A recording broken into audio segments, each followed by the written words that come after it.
real quick. So first, we already know that Dwight Howard doesn't consistently dominate like he did back in Orlando, but he used to put up 20 points a game. Now, this year, he just been putting up some dominant performances, some mediocre performances, some bad performances. He been putting up. He just been very inconsistent. But we do know that he's gonna be a consistent dominant force on the rebounding and causing turnovers with like stripping people and causing blocks and getting steals over the opposing center and guards.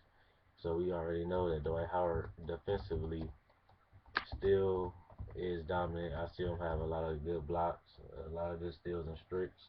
So I know Dwight Howard is good still defensively, but offensively is a problem because I see him some games come out and just be flat out the Dwight Howard remember for Orlando showing his post game. People say Dwight Howard doesn't have a post game, but Dwight Howard does have a post game. He dribbles, he turns, lays it in. He got the jump hook, he got the sweeping hook, he got the force throw in layup. He got a lot of post moves, but he got to consistently be able to dominate on the offensive end, and I haven't seen him do that during the course of a season since he was in Orlando. And I'm wondering why he ain't doing that this season. But as like I said, he averaging 18.7 a game, 13.3 rebounds, 1.9 blocks, 59% from the field goal, and 57% from the free throw line. So like I said, he's been improving his free throw percentage this year. He been shooting. He had a couple games where he shot 80%. He made a couple jump shots. He made a three. He made a couple long jump shots. I always knew he can shoot the ball, but we prefer him on the block as players. So the last two games, let me see, the last 10 games, he went for 15, 15 points, 22 points, 20, 32, 18, 13, 23, 19, 35, and 29. See, that's not going to cut it if you want to be dominant. He has one, two, three, four, 5 games where he didn't even score 20 points. And in the other games, he barely scored over 20 points. And then some of the times it's because of his free throw shooting, but that's his weakness. So he knows the team's going to attack him on that. But I will say, during the 10 games, you can see that he's been improving. He had 250% from the free throw line. Then he went from 77 to 60 to 57 to 60 to 100%. 7 to 7 free throw shooting. Then he went to 38%. Then he went to 100% again. He only shot one free throw. Then he shot 33%, 64. As long as he's staying at 60 to 70 range, Dwight Howard is gonna score 20 points a game. Cause he gotta if he getting fouled 7, 8, 9 times a game, he can have if he makes 4 of those, that's 4 points. If he makes 6 of those, then he'll be having 6 points at the field goal. Plus, it's gonna force them not to foul him, which means they're gonna have to play him straight up or double team. If they double team him, that's gonna help him get his teammates involved easier because he can just kick it out like he did in Orlando. So with this Houston team, well, I think they can win a championship. They just need to upgrade their point guard and their power forward slot. Have Dwight Howard. You got to stretch the floor with Terry Jones on the court, they've been able to stretch the floor. And teams been playing Dwight Howard 1-on-1, which you don't want to do because, like I said, Dwight Howard does have a dominant post game.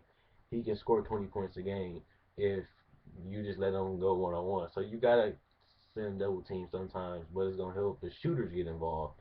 So Houston is loaded with shooters. And then Dwight Howard can dominate the inside. What I think they need to do is play through Dwight Howard instead of playing through Harden. I know you guys are gonna say, "Oh, well, James Harden is a superstar. James Harden better than Dwight Howard." Yes, James Harden is better than Dwight Howard, but with the offense they ran last year, it was ran through James Harden as a fast running gun team, which is a guard offense. With Dwight Howard, you have the ability to run through Harden with pick and rolls. You have the ability to throw it in the post, and you have shooters, so it's easier points to make when you have Dwight Howard playing in the post. It's easier passes to make, more easier shots if you play through the post. So I think as I've been seeing Houston play longer this season, they've been showing that Dwight Howard is pretty much the guy they're gonna play through and let James Harden score on a fast break, take his little isolation plays every now and then. But they gotta figure out that balance between Howard and Harden, the pick and rolls and the post up for the other players. So that way, I don't feel like they cohesive enough. They turn the ball over too much.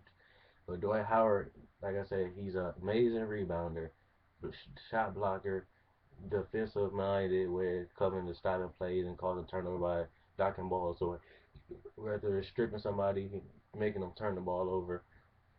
Offensive game, he just needs to continue to work on his free throw shooting like he has been, and he needs to continue to dominate in the post and beat this guy one on one. If you Dwight Howard's in the post, he has to win that one on one. Call them to foul, get them in foul trouble. Call them to double team you.